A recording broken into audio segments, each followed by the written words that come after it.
갈라디아서 1장. 사람들에게서 난 것도 아니요 사람으로 인해 된 것도 아니요 오직 예수 그리스도와 그분을 죽은 사람들 가운데서 살리신 하나님 아버지로 인해 사도가 된 나 바울과 나와 함께 있는 모든 형제들이 갈라디아에 있는 교회들에게 편지를 씁니다. 하나님 우리 아버지와 주 예수 그리스도의 은혜와 평강이 여러분에게 있기를 빕니다. 예수 그리스도는 하나님 곧 우리 아버지의 뜻을 따라 이 악한 세대에서 우리를 건져내시려고 우리 죄를 대신해 자신의 몸을 내주셨습니다. 하나님께 영광이 영원 무궁하기를 빕니다. 아멘. 그리스도의 은혜로 여러분을 부르신 분을 여러분이 그렇게 쉽게 떠나 다른 복음을 쫓는 것에 대해 나는 놀라지 않을 수 없습니다. 사실 다른 복음은 없습니다. 다만 어떤 사람들이 여러분을 혼란에 빠뜨려 그리스도의 복음을 변질시키려고 하는 것입니다. 그러나 우리든 하늘에서 온 천사든 우리가 여러분에게 전한 복음 이외의 것을 전한다면 그는 저주를 받아 마땅합니다.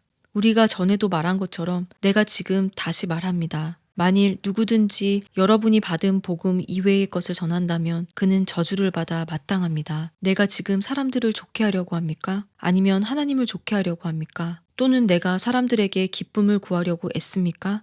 만일 내가 아직도 사람들에게 기쁨을 구하려고 애쓴다면 나는 그리스도의 종이 아닙니다. 형제들이여, 내가 전한 복음은 사람을 따라 된 것이 아니라는 것을 여러분에게 알려드리겠습니다. 그 복음은 내가 사람에게 받은 것도 배운 것도 아닙니다. 그것은 오직 예수 그리스도의 계시를 통해 받은 것입니다. 내가 전에 유대교에 있을 때 한 행위에 관해 여러분이 이미 들었을 것입니다. 나는 하나님의 교회를 몹시 핍박했고 파괴하려고 했습니다. 나는 내 동족 가운데 나와 나이가 같은 또래의 많은 사람들보다 유대교를 믿는데 앞장섰으며 내 조상들의 전통에 대해서도 매우 열성적이었습니다. 그러나 어머니의 태에서부터 나를 따로 세우시고 은혜로 나를 부르신 하나님께서 하나님의 아들을 이방 사람들에게 전하게 하시려고 하나님의 아들을 내 안에 나타내 보이셨습니다. 그때 나는 사람들과 의논하지 않았고 나보다 먼저 사도가 된 사람들을 만나려고 예루살렘으로 올라가지도 않았습니다. 나는 곧장 아라비아로 갔다가 다시 다메섹으로 되돌아갔습니다. 3년 뒤 나는 게바를 만나려고 예루살렘으로 올라가서 그와 함께 15일을 지냈습니다. 그리고 사도들 가운데 주의 형제 야고보 외에는 어느 누구도 만나지 않았습니다. 내가 하나님 앞에서 장담하건대 내가 여러분에게 쓰는 이것은 결코 거짓말이 아닙니다. 그 후 나는 시리아와 길리기아 지방으로 갔습니다. 그래서 내 얼굴이 그리스도 안에 있는 유대의 교회들에게는 알려지지 않았습니다. 다만 그들은 전에 우리를 핍박하던 사람이 지금은 전에 그가 파괴하려고 하던 그 믿음을 전하고 있다 하는 소문을 듣고 나로 인해 하나님께 영광을 돌렸습니다.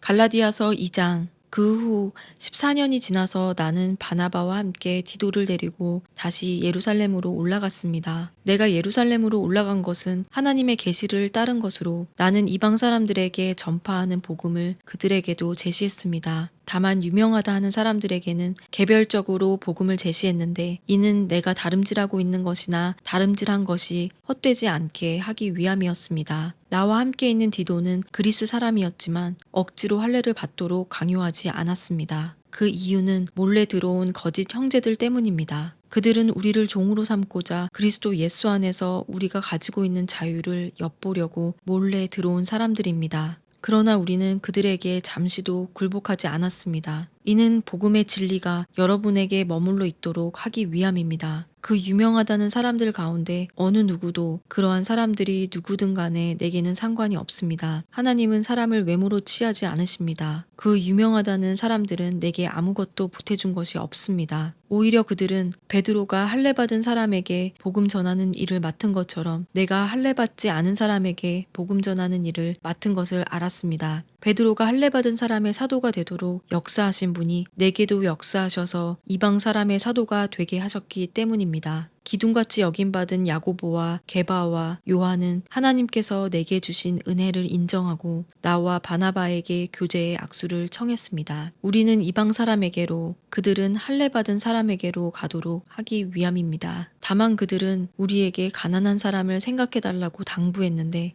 이것은 나 또한 힘써 행해오던 일입니다. 그러나 게바가 안디옥에 왔을 때 그에게 책망할 일이 있어서 얼굴을 마주대하고 그를 책망했습니다. 게바는 야고보가 보낸 몇몇 사람들이 오기 전에 이방 사람들과 함께 음식을 먹고 있었습니다. 그러나 그들이 오자 그는 할례받은 사람들을 두려워해 슬그머니 그 자리를 떠났습니다. 그러자 다른 유대 사람들도 게바와 함께 위선을 행했고 바나바까지도 그들의 위선에 휩쓸렸습니다. 나는 그들이 복음의 진리대로 바르게 행하지 않는 것을 보고 모든 사람 앞에서 게바에게 이렇게 말했습니다. 당신은 유대 사람으로서 유대 사람처럼 살지 않고 이방 사람처럼 살면서 어떻게 이방 사람에게 유대 사람처럼 살라고 강요합니까? 우리는 본래 유대 사람이요 이방 죄인들이 아닙니다. 그러나 사람이 의롭다고 인정받는 것이 율법의 행위로서가 아니라 예수 그리스도를 믿음으로 되는 것을 알기에 우리도 그리스도 예수를 믿었습니다. 이는 우리가 율법의 행위로가 아니라 그리스도를 믿음으로써 의롭다고 인정받으려는 것입니다. 율법의 행위로는 어떤 육체도 의롭다고 인정받을 수 없기 때문입니다. 그러나 우리가 그리스도 안에서 의롭다고 인정받으려 하다 우리 자신이 죄인으로 드러난다면 그리스도께서 죄를 짓게 하시는 분입니까? 결코 그럴 수 없습니다. 만일 내가 허물어 버린 것을 다시 세우려 한다면 나 스스로 율법을 어기는 사람임을 증명하는 것입니다. 나는 율법으로 인해 율법에 대해 죽었습니다. 이는 내가 하나님께 대해 살고자 함입니다. 나는 그리스도와 함께 십자가에 못 박혔습니다. 그러므로 이제 더 이상 내가 사는 것이 아니라 내 안에 그리스도께서 사시는 것입니다. 지금 내가 육체 안에 사는 것은 나를 사랑하셔서 나를 위해 자신의 몸을 내주신 하나님의 아들을 믿는 믿음으로 사는 것입니다. 나는 하나님의 은혜를 헛되게 하지 않습니다. 만일 의롭다고 인정받는 것이 율법으로 말미암는다면 그리스도께서 헛되이 죽으신 것입니다. 갈라디아서 3장. 오 어리석은 갈라디아 사람들이여, 예수 그리스도께서 십자가에 못 박히신 것이 여러분의 눈앞에 분명히 드러나 있는데 누가 여러분을 미혹했습니까? 여러분에게 한 가지만 묻고 싶습니다. 여러분은 율법의 행위로 성령을 받았습니까? 아니면 복음을 듣고 믿음으로 성령을 받았습니까? 여러분은 그렇게도 어리석단 말입니까? 성령으로 시작했다가 이제 와서 육체로 마치려고 합니까? 여러분은 그렇게 많은 고난을 헛되이 경험했단 말입니까? 정말 헛된 일이었습니까? 하나님께서 여러분에게 성령을 주시고 여러분 가운데서 능력을 행하시는 것이 여러분이 율법을 행하기 때문입니까? 아니면 복음을 듣고 믿기 때문입니까? 이와 같이 아브라함도 그가 하나님을 믿었더니 이것이 하나님께 의로 여겨졌다라고 했습니다. 그러므로 여러분은 믿음에서 난 사람들이 바로 아브라함의 자손임을 아십시오. 성경은 하나님께서 믿음으로 인해 이방 사람을 의롭다고 인정하실 것을 미리 알고 먼저 아브라함에게 복음을 선포했습니다. 모든 이방 사람이 내 안에서 복을 받을 것이다. 그러므로 믿음에서 난 사람들은 믿음이 있는 아브라함과 함께 복을 받습니다. 율법의 행위가 근거해 사는 사람들은 모두 저주 아래 있습니다. 기록되기를 율법책에 기록된 모든 것을 항상 지켜 행하지 않는 사람은 다 저주를 받는다 라고 했기 때문입니다. 하나님 앞에서는 어느 누구도 율법으로 의롭다고 인정받지 못하는 것이 분명합니다. 의인은 믿음으로 살리라 라고 했기 때문입니다. 율법은 믿음에서 난 것이 아닙니다. 오히려 율법을 행하는 사람은 율법 안에서 살리라 라고 했습니다. 그리스도께서는 우리를 위해 저주를 받으시고 율법의 저주에서 우리를 구속해 주셨습니다. 기록되기를 나무에 달린 사람마다 저주를 받았다 라고 했기 때문입니다. 이는 아브라함의 복이 그리스도 예수 안에서 이방 사람에게 미치게 하고 우리도 믿음으로 성령의 약속을 받게 하기 위함입니다. 형제들이여, 내가 사람의 예를 들어 말합니다.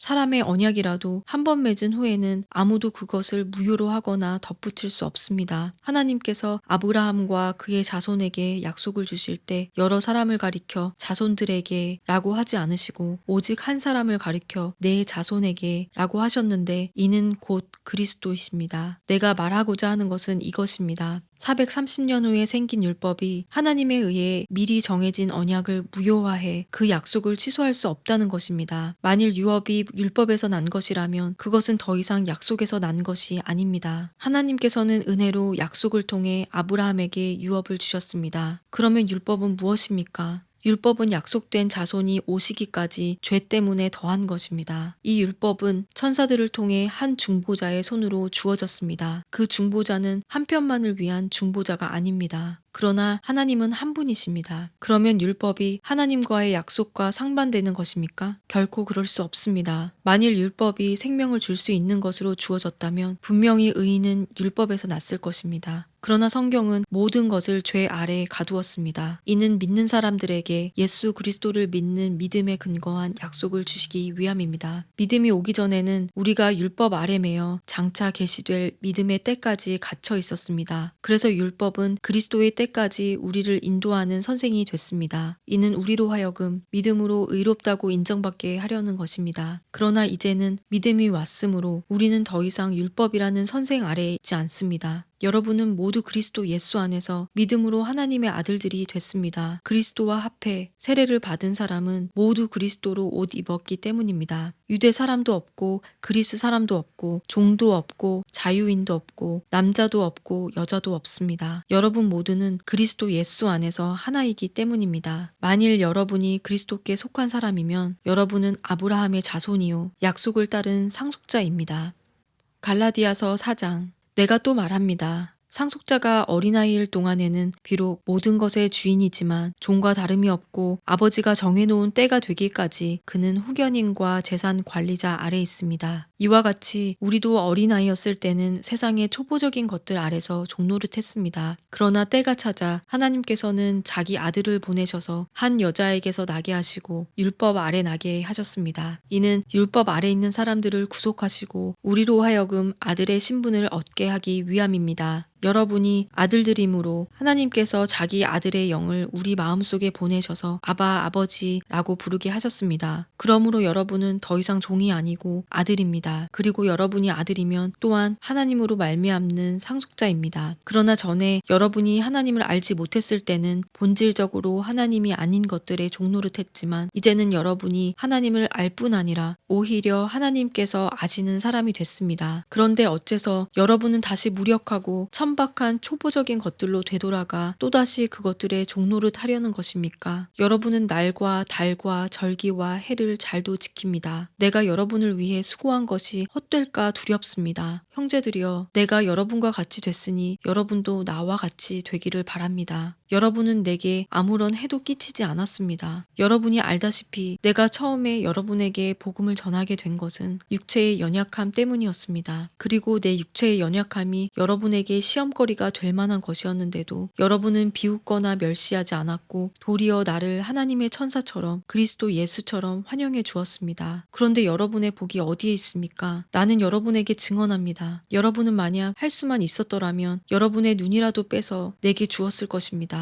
내가 여러분에게 진실을 말해서 여러분의 원수가 됐습니까? 그들이 여러분에게 열심을 내는 것은 좋은 뜻으로 하는 게 아니라 여러분을 이간하고자 함입니다. 이는 오직 여러분으로 하여금 그들을 열심히 따르게 하려고 하는 것입니다. 그러나 그들이 좋은 일로 여러분에게 열심을 내는 것은 내가 여러분과 함께 있을 때뿐 아니라 언제라도 좋습니다. 내 자녀들이여, 여러분 안에 그리스도의 형상이 이루어지기까지 나는 다시 여러분을 해산하는 고통을 겪습니다. 내가 지금 여러분과 함께 있어서 내 음성을 바꾸었으면 좋겠습니다. 이는 여러분에 대해 당혹감을 느끼고 있기 때문입니다. 율법 아래에 있고자 하는 여러분, 내게 말해보십시오. 여러분은 율법이 말하는 것을 듣지 못합니까? 아브라함에게 두 아들이 있었는데 한 사람은 여종에게서 낳고 다른 한 사람은 자유가 있는 본처에게서 낳았다고 기록돼 있습니다. 여종에게서 난 사람은 육체를 따라 낳고 자유가 있는 본처에게서 난 사람은 약속으로 인해 낳습니다. 이것은 비유로 말한 것인데 이 여자들은 두 언약을 나타냅니다. 하나는 시내산에서 비롯된 것으로 종노릇할 아들을 낳은 사람, 곧 하갈입니다. 이 하갈은 아라비아에 있는 시내산을 뜻하는 것으로 지금의 예루살렘에 해당합니다. 이는 예루살렘이 자기 자녀들과 함께 종노릇하기 때문입니다. 그러나 위에 있는 예루살렘은 자유자이며 우리의 어머니입니다. 기록되기를 임신하지 못하는 여자여 기뻐하라. 해산의 고통을 모르는 여자여 소리 높여 외치라. 홀로 사는 여자의 자녀들이 남편 있는 여자의 자녀들보다 훨씬 더 많을 것이다 라고 했습니다. 형제 여러분, 여러분은 이삭을 따르는 약속의 자녀들입니다. 그러나 그때 육체를 따라 난 사람이 성령을 따라 난 사람을 핍박한 것 같이 지금도 그러합니다. 그런데 성경은 무엇이라고 말합니까? 여종과 그녀의 아들을 내쫓으라. 여종의 아들이 자유가 있는 본처의 아들과 함께 상속받지 못할 것이다 라고 했습니다. 그러므로 형제들이여 우리는 여종의 자녀가 아니라 자유가 있는 본처의 자녀입니다. 갈라디아서 5장. 그리스도께서 우리를 해방시켜 주신 것은 자유를 누리게 하기 위함입니다. 그러므로 굳건히 서서 다시는 종의 멍에를 매지 마십시오. 나 바울은 여러분에게 말합니다. 만일 여러분이 할례를 받는다면 그리스도는 여러분에게 아무 유익이 없을 것입니다. 내가 할례를 받는 모든 사람에게 다시 증언합니다. 그런 사람은 율법 전체를 행해야 할 의무가 있습니다. 율법으로 의롭다고 인정받으려고 하는 사람은 그리스도에게서 끊어지고 은혜에서 떨어져 나갔습니다. 그러나 우리는 성령을 통해 믿음으로 인해 의의 소망을 간절히 기다리고 있습니다. 그리스도 예수 안에서는 할례를 받는 것이나 할례를 받지 않는 것이나 아무 소용이 없고 오직 사랑으로 역사하는 믿음뿐입니다. 여러분은 잘 달려왔습니다. 그런데 누가 여러분을 가로막고 진리에 순종치 못하게 했습니까? 그러한 권면은 여러분을 부르신 분에게서 온 것이 아닙니다. 적은 누룩이 반죽 전체를 부풀게 합니다. 나는 여러분이 다른 아무 생각도 품지 않을 것을 확신합니다. 그러나 누구든지 여러분을 혼란에 빠뜨리는 사람은 심판을 받을 것입니다. 형제들이여, 내가 여전히 할례를 전한다면 왜 아직도 핍박을 받겠습니까? 그랬다면 십자가의 걸림돌이 없어졌을 것입니다. 여러분을 선동하는 사람들은 차라리 스스로를 거세해 버렸으면 좋겠습니다. 형제들이여, 하나님은 여러분을 부르셔서 자유하게 하셨습니다. 그러나 그 자유를 육체의 만족을 위한 기회로 삼지 말고 오히려 사랑으로 서로 종노릇하십시오. 왜냐하면 모든 율법이 내 이웃을 내 자신과 같이 사랑하라 라고 하신 한마디 말씀 안에서 완성되기 때문입니다. 그러나 만일 여러분이 서로 물어뜯고 삼키면 피차 멸망할 것이니 조심하십시오. 내가 또 말합니다. 여러분은 성령을 따라 행하십시오. 그러면 결코 육체의 욕망을 채우려고 하지 않게 될 것입니다. 육체의 욕망은 성령을 거스르고 성령의 욕망은 육체를 거스릅니다. 이 둘은 서로 상반되기 때문에 여러분이 원하는 것들을 할 수 없게 합니다. 그러나 만일 여러분이 성령의 인도를 받는다면 여러분은 율법 아래 있지 않습니다. 육체의 일들은 명백합니다. 곧 음행과 더러움과 방종과 우상숭배와 마술과 원수매증과 다툼과 시기와 분노와 이기심과 분열과 분파와 질투와 술 취함과 방탕과 또 이와 같은 것들입니다. 내가 전에 경고한 것처럼 지금도 경고합니다. 이런 일을 행하는 사람들은 하나님의 나라를 상속받지 못할 것입니다. 그러나 성령의 열매는 사랑과 기쁨과 화평과 오래 참음과 친절과 선함과 신실함과 온유와 절제입니다. 이런 것들을 금지할 율법은 없습니다. 그리스도 예수께 속한 사람들은 육체와 함께 그 정욕과 욕망을 십자가에 못 박았습니다. 만일 우리가 성령으로 산다면 또한 성령을 따라 행합시다. 헛된 영광을 구해 서로 노엽게 하거나 질투하지 않도록 합시다. 갈라디아서 6장. 형제들이여, 어떤 사람이 무슨 범죄한 일이 드러나거든 영의 사람인 여러분은 온유한 마음으로 그런 사람을 바로 잡아주고 자기를 살펴 유혹에 빠지지 않도록 하십시오. 여러분은 서로 짐을 나눠주십시오. 그렇게 함으로 여러분은 그리스도의 법을 완성하게 될 것입니다. 만일 누가 아무것도 아니면서 무엇이라도 된 것처럼 생각한다면 그는 자기를 속이는 것입니다. 각 사람은 자기의 행위를 돌아보십시오. 그러면 자랑할 것이 자기 자신에게는 있어도 남에게까지 할 것은 없을 것입니다. 사람은 각각 자기의 짐을 져야 합니다. 말씀을 배우는 사람은 가르치는 사람과 모든 좋은 것을 함께 나누어야 합니다. 자기를 속이지 마십시오. 하나님은 결코 업신여김을 당하지 않으십니다. 사람이 무엇을 심든지 그대로 거둘 것입니다. 자기 육체를 위해 심는 사람은 육체로부터 썩어질 것을 거두고 성령을 위해 심는 사람은 성령으로부터 영생을 거둘 것입니다. 선한 일을 하다가 낙심하지 맙시다. 포기하지 않으면 때가 이르되 거두게 될 것입니다. 그러므로 기회가 닿는 대로 모든 사람에게 선한 일을 하되 특히 믿음의 가족들에게 합시다. 내 손으로 이렇게 큰 글씨로 여러분에게 쓴 것을 보십시오. 육체의 겉모양을 꾸미려고 하는 사람들이 여러분에게 할례를 강요하는 것은 다만 그리스도의 십자가 때문에 핍박을 받지 않으려는 것뿐입니다. 할례 받은 사람들이 스스로 율법을 지키지 않으면서 여러분에게 할례를 강요하는 것은 여러분의 육체를 자랑하려는 것입니다. 그러나 내게는 우리 주 예수 그리스도의 십자가 외에는 결코 자랑할 것이 없습니다. 그리스도로 인해 세상이 내게 대해 십자가에 못 박혔고 나 또한 세상에 대해 그러합니다. 할례를 받든 할례를 받지 않든 아무것도 아니며 오직 새롭게 창조되는 게 중요합니다. 이 원리를 따라 사는 사람들에게 그리고 하나님의 이스라엘의 평강과 긍휼이 있기를 빕니다. 이제부터는 누구든지 나를 괴롭게 하지 마십시오. 나는 내 몸에 예수의 흔적을 가졌습니다. 형제들이여, 우리 주 예수 그리스도의 은혜가 여러분의 심령에 있기를 빕니다. 아멘. 구독, 좋아요, 알림 설정을